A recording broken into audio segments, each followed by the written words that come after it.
তাদেরকে বললেন আবিসিনিয়ায় তোমরা হিজরত করো, দিন কায়েম দেখেন। অনুকূল পরিবেশে এখন আমরা প্রকাশ্য দাওয়াত দিচ্ছি, এখানে নির্যাতন হচ্ছে, ওখানে কিন্তু বোম ব্লাস্ট করছি না। আমরা বলছি যেখানে দিন পালনের সুযোগ আছে, অনুকূল পরিবেশ আছে, তোমরা সেখানে চলে যাও। সাহাবীরা চলে গেলেন ইথিওপিয়ায়, ওই যে আমি গতদিন খুতবায় বলেছিলাম, আবিসিনিয়ায়। ওখানে একজন বাদশা ছিলেন, সেই বাদশার নাম নাজাশি।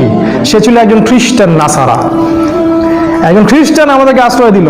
সব খ্রিস্টান এক না, সব খ্রিস্টান এই পশ্চিমা সভ্যতার মতো ওই ছেলে ছেলে বিয়েকে জায়েজ বলে না। এরা গডলেস পিপল, এই পৃথিবীর সবচেয়ে বড় জালেম ফেরাউন এরা, এবং আবু জেহেলও বটে। এই বাদশা নাজাশি আমাদেরকে আশ্রয় দিলেন, আমরা রেফিউজি ছিলাম সেখানে, ওরা আমাদেরকে আশ্রয় দিল এবং আমরা সেখানে শান্তিপূর্ণ একটা পরিবেশে দিন পালন করতে থাকলাম। প্রথমে একবার হিজরত হলো, তারপর আরো একটা দল হিজরত করলো এবং কাফেররা বসে থাকেনি, তারাও সেখানে কূটনৈতিক তৎপরতা চালালো। আমর ইবনে আসকে সেখানে পাঠানো হয় এবং সেখানে মোনাজারা বাহাস হয়।